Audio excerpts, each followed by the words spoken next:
Jadi susah juga ya nggak mau belajar. Ya diskusi kan bukan masalah kalah atau menang. Diskusi kan cuma mau cari kebenaran aja.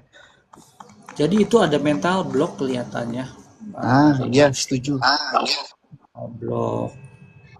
Lalu pokoknya yang asalkan jangan ini, asalkan agama tertentu itu harus salah semua. Nah ini, ya kan?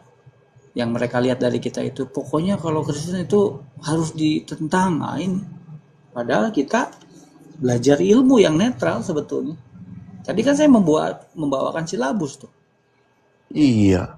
Ah, contoh ya Pada, gitu. padahal kan kalau kita mau belajar dari sejarah, itu zamannya kenapa sih Kristen itu ada kan? Kristen itu kan sebutan sebagai pengikut Kristus, yaitu pengikut Yesus. Itu kan dari abad 1, sedangkan RT6 itu kan dari abad ke-7. 700 tahun kemudian. Uh, Tuh. jadi banyak yang nggak masuk akal itu yang bukan pengikut Kristus juga mereka bersaksi bahwa Yesus itu benar-benar ada. Kalau ngomong, kalau benar coba tunjukkan konsep 3 jadi 1. Ah, itu basi. Kalau berani tuh belajar naik, jangan dibawa aja. Jangan buang-buang waktu. Wasting time berarti mereka itu Iya, suka sekali. pengangguran nih, Bro Yudi. Ayo belajar sini Pak, Pak Yudi. Iya, lebih baik ke atas mau nanya apa, siapa tahu kita bisa bantu, bener nggak? Coba nanya apa. Nanti kita bisa jelasin. Daripada hidup dalam misteri, ya kan? Oh ini apa, itu apa. Ini waktunya bertanya silakan. Nanti kita coba bantu. Ada Pak Kampu, ada Pak Are, ada Bang Ebot. Saya sapa dulu ada PL, selamat pagi. Selamat pagi, Bang. Ya, pagi-pagi. Pagi-pagi.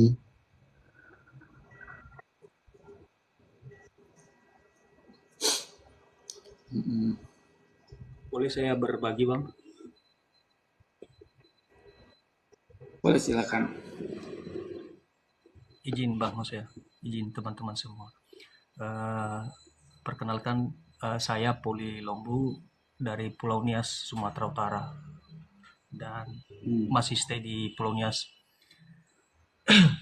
Dan saya ini berbagi ini karena memang saya ini orang Kristen ya. Dan berbicara tentang kebenaran ada hubungannya tentang keselamatan. Itu yang perlu saya garis bawahi di dalam diri saya. Lalu kemudian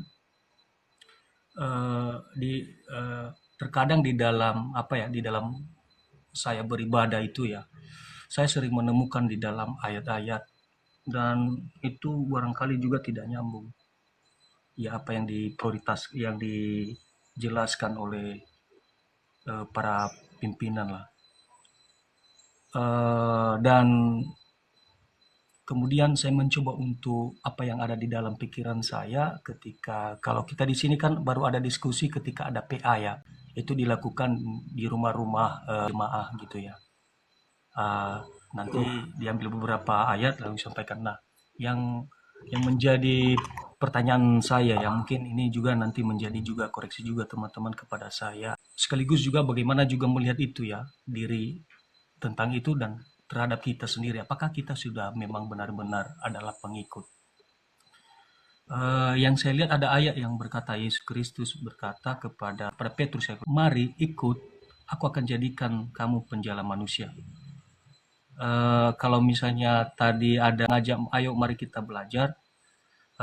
Ini belajar seperti apa yang dimaksud? Karena yang saya lihat, yang saya pahami ya, belajar itu tentu dia harus dulu mengikuti ya perintah ya, maksudnya sesuai dengan kehendak Allah. Pertama kan Allah yang memanggil manusia, Allah yang memperdengarkan suaranya. Nah ini menjadi juga saya uji, apakah saya sudah mendengar suara itu, lalu kemana saya ikut, apakah ajaran yang saya terima ini adalah ajaran dari dia. Nah berarti yang saya uji adalah apakah saya sudah melalui pintu? Pintunya apa di dalam diri Yesus? Apa itu? Dan bagaimana suaranya? Sehingga suara itu nanti dalam kesaksian kehidupan saya dimanapun saya berada, baik ketika saya berada di tengah-tengah keluarga saya atau di dalam kelompok, supaya kita itu menjadi terang. Jadi terang itu yang saya lihat itu adalah terang sebagaimana yang sudah Allah berikan kepada setiap manusia yang percaya ya. Karena ada ayat yang saya baca 1 Korintus ya, pasal 12 ayat 3 ya. Saya coba baca. Ini ada 2 poin ini di sini ya, bahwa tidak ada seorang pun yang berkata-kata oleh Roh Allah dapat berkata terkutuklah Yesus, dan tidak ada seorang pun yang dapat mengaku Yesus adalah Tuhan selain oleh Roh Kudus. Nah, kita ke poin mengaku ini.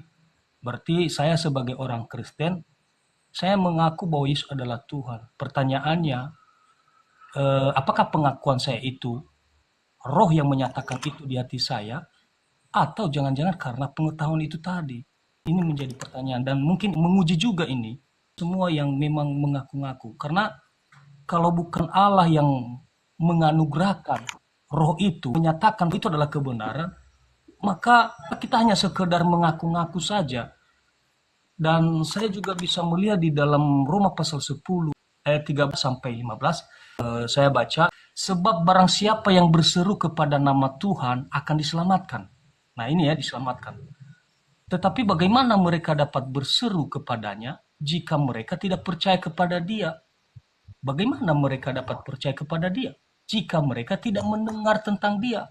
Bagaimana mereka mendengar tentang Dia jika tidak ada yang memberitakannya? Dan bagaimana mereka dapat memberitakannya jika mereka tidak diutus, seperti ada tertulis betapa indahnya kedatangan mereka yang membawa kabar baik. Nah, di sini jelas ini bukan ajaran dulu, ini diuji dulu ini. Iman itu supaya jelas. Karena seruan itu menentukan tentang dia yang seperti apa yang dia dengar. Suara apa yang didengar pertama sekali. Karena di sana buahnya nanti. Di sana terlihat buahnya seseorang itu, bahwa dia sedang berkata-kata tentang Roh, tentang kebenaran Allah. Karena Roh hanya ada ketika ada kebenaran. Yesus sendiri berkata kepada perempuan Samaria, mulai saat ini penyembah yang benar itu bukan di atas gunung ini dia menyembah, dan juga bukan di Yerusalem. Tetapi hendaklah dia menyembah di dalam roh dan kebenaran. Berarti roh ada karena ada kebenaran. Jika kebenaran tidak ada, maka roh itu tidak akan ada. Makanya Yesus berkata, ujilah setiap roh yang ada. Pengujiannya adalah ketika ada kebenaran. Berarti kebenaran itu berbicara tentang Injil keselamatan. Nah, berarti siapa yang membicarakan Injil keselamatan? Nah, apa itu Injil keselamatan? Adalah Injil keselamatan itu adalah berbicara tentang kematian Yesus atau kebangkitan Yesus. Jadi siapa yang diutus? Yang diutus itu adalah orang yang sudah membawa, yang menyaksikan pertama sekali atau yang mengalami sekali berita Injil itu. Jadi kepada yang di luar, maksudnya siapa yang di luar itu? Orang yang belum sama sekali menerima. Mereka itu harus diberitakan dulu, bukan diajarkan. Berita, karena di dalam berita itu ada di situ suara Allah diperdengarkan. Jadi saya mencoba menanggalkan segala sesuatu itu karena memang indah di dalam diri Yesus itu. Maka indahnya itu adalah manusia mendapatkan hidup dan Allah dimuliakan juga di sana. Tentu di mana Allah dimuliakan? Pertama sekali ketika manusia itu mendengar suara itu dan hati manusia merespon. Jadi merespon itu yaitu merendah diri, bukan merendahkan orang lain atau membenarkan diri. Ya sebagaimana Yesus memberikan perumpamaan, orang yang berdoa, satu orang Farisi. Kita tahu orang Farisi ini adalah orang yang taat beribadah, dan satu pemungut cukai. Kita tahu pemungut cukai ini adalah orang di masa itu adalah hina sekali. Ya. Tapi kenapa nanti Yesus membenarkan pemungut cukai? Orang Farisi ini dia berdoa begini. Kira-kira seperti ini ya. Saya bersyukur Tuhan karena saya bukan penyamun, saya juga bukan pencuri. Artinya dia membenarkan diri. Ya, memang benar yang dia lakukan, dia tidak pernah mencuri. Kemudian saya ini taat beribadah, kemudian memberikan persepuluhan dan bla bla bla bla. Lalu apa isi doa si pemungut cukai? Isi doanya itu dari kejauhan dia enggan mengangkat kepalanya, tetapi memukul dadanya. Ampuni aku Tuhan, karena saya orang berdosa. Nah, di sini kita tahu bahwa pemungut cukai ini dia bukan merendahkan yang lain, juga dia tidak membenarkan diri di hadapan Allah, melainkan dia merendahkan diri. Jadi merendahkan diri ini adalah memang benar-benar merendahkan karena dia mengetahui kebenaran itu. Apa kebenaran itu? Bahwa masalah utama manusia itu adalah dosa. Dan di sana kerendahan itu terjadi ketika dia mengatakan, ampuni aku. Ya sama, ada juga hubungannya ketika orang Farisi menangkap perempuan yang sedang berdosa. Mereka menghadapkan kepada Yesus. Yang satu yang perempuan yang ditangkap, yang satu orang-orang yang sedang menghukum dia. Nah, ada dua kelompok di sini. Lalu ketika mereka memaksa Yesus bagaimana menurut Tuhan, lalu Yesus berdiri dan berkata, jika ada di antaramu yang tidak ada dosa. Lagi-lagi dia menyatakan dosa. Kepada siapa? Bukan hanya kepada perempuan yang sedang ditangkap, tetapi melainkan dua kelompok ini. Yang satu orang Farisi yang ramai, kelompok ramai itu, yang satu perempuan yang sedang ditangkap berbuat zina. Jadi bukan perbuatan ini, tapi masalah utama manusia itu adalah dosa. Nah, ini yang saya uji itu, kapan saya dinyatakan itu, melihat itu. Maksudnya merendahkan, benar-benar merendahkan tanpa merendahkan yang lain, tanpa membenarkan. Karena di sana sebenarnya keangkuhan manusia itu. Jadi saya juga melihat juga diri saya kalau selama ini, oh ternyata di sana keangkuhan itu, merasa bahwa saya benar. Tapi saya sendiri, saya tidak, apakah saya sudah melalui pintu atau tidak? Nah, jadi di sana keraguan-keraguan saya, termasuk keluarga saya, karena kami ini adalah orang Kristen. Apakah saya sudah mendengar suara itu? Bagaimana suara itu? Lalu kemudian kalau sudah mendengarkan suaranya, lalu harus ada respon, ikut. Dia berkata, ikut aku. Berarti siapa yang kita ikuti? Yesus Kristus, bukan yang lain. Makanya nanti ada ayat berkata di Matius 15 ayat 8 sampai 9, dia berkata, bangsa ini memuliakan aku dengan bibirnya, padahal hatinya jauh daripadaku. Percuma mereka beribadah kepadaku, sedangkan ajaran yang mereka ajarkan ialah perintah manusia. Nah, kenapa ini terjadi? Karena ini melalaikan, mengabaikan hal utama, yaitu pintu, yaitu suara Allah, lalu kemudian ikut. Nah, setelah kita ikut, baru dia mengajarkan, aku akan menjadikan. Berarti dia mengajarkan. Lalu kemudian baru menjadi penjala manusia. Nah, orang di poin 4 ini dia ada, menjala manusia. Dia mengabaikan pintu. Makanya Yesus berkata, barang siapa yang tidak melalui pintu, mereka itu adalah pencuri. Saya pikir dulu ayat ini adalah perbuatan orang yang melakukan perbuatan jahat, pencuri. Padahal tidak, bukan kepada di sana. Tapi sebenarnya orang-orang yang mengaku-ngaku bahwa mereka itu adalah pemberita kebenaran. Tapi mereka tidak melalui pintu. Nah, berarti pintunya di situ adalah pertama-pertama adalah suara. Apa itu suaranya? Supaya jangan salah. Karena kita nanti akan kelihatan nanti buahnya. Makanya nanti orang yang berbicara, mohon maaf ya, terjadi perdebatan. Kenapa terjadi perdebatan? Karena kan yang mereka sampaikan itu adalah mengenai Yesus itu siapa sih? Apakah Allah atau bukan? Jadi kita berdebat, terjebak kita di dalam pengetahuan. Jadi saya setuju ayat itu. Yesus sendiri berkata, kamu menyelidiki kitab-kitab suci, karena kamu menyangka olehnya kamu mendapatkan hidup. Tetapi kamu tidak tahu bahwa semua yang tertulis itu adalah tentang aku. Sebenarnya orang kan tidak dapat melihat itu kalau itu tidak dinyatakan. Sebagaimana di dalam, kalau nggak salah itu ketika Yesus berkata kepada Petrus, Petrus menurut kamu siapakah aku ini? Saya tidak tahu di mana ayat itu. Lalu Petrus menjawab, semua orang, ada orang yang berkata bahwa engkau Elia, Nabi Yohanes dan lain sebagainya. Lalu Yesus berkata, menurut kamu siapakah aku ini? Kemudian menjawab, engkau adalah Mesias, anak Allah yang hidup. Lalu Yesus menjawab dia, berbahagialah engkau bin Yunus, karena bukan dari manusia yang menyatakan itu kepadamu, melainkan Bapakku. Petrus ini melihat kebenaran Allah itu karena Allah. Itu ada di 1 Korintus itu benar sekali itu. Seseorang mengaku bahwa Yesus adalah Tuhan itu karena roh. Jadi bukan karena pengetahuan, supaya ini pengujian juga bagi kita. Atau Allah sendiri yang menganugerahkan itu, atau jangan-jangan ini kita hanya terjebak pada pengetahuan-pengetahuan teman-teman, lalu kita konsumsi itu, lalu ketika kita bertemu dengan orang-orang, ketika ada pertanyaan-pertanyaan, lalu itu yang kita singkapi.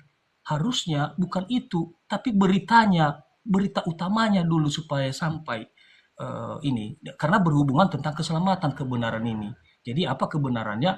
yaitu tentang Yesus yang telah bangkit. Mengapa dia bangkit? Yaitu yang menjadi kurban sebagaimana Yohanes pasal 3 ayat 16. Itu yang saya lihat ya.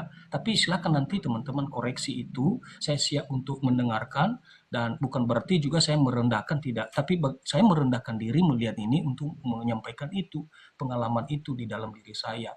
Dan saya juga mau keluarga saya dan teman-teman yang lain juga bisa melihat ini semua supaya fokus kita itu jangan menggeser sebenarnya tujuan mengapa Yesus datang, lalu kemudian Yesus sudah datang dan sudah melakukan pekerjaannya, dan kita juga yang sudah diberikan roh itu oleh Allah, kita jangan juga menyia-nyiakan itu. Apa yang utama yang harus kita sampaikan, dan yang utama itu kita harus lebih dulu kita menerima, karena Yesus sendiri berkata, bagaimana mungkin dia menuntun orang buta, karena dia juga buta.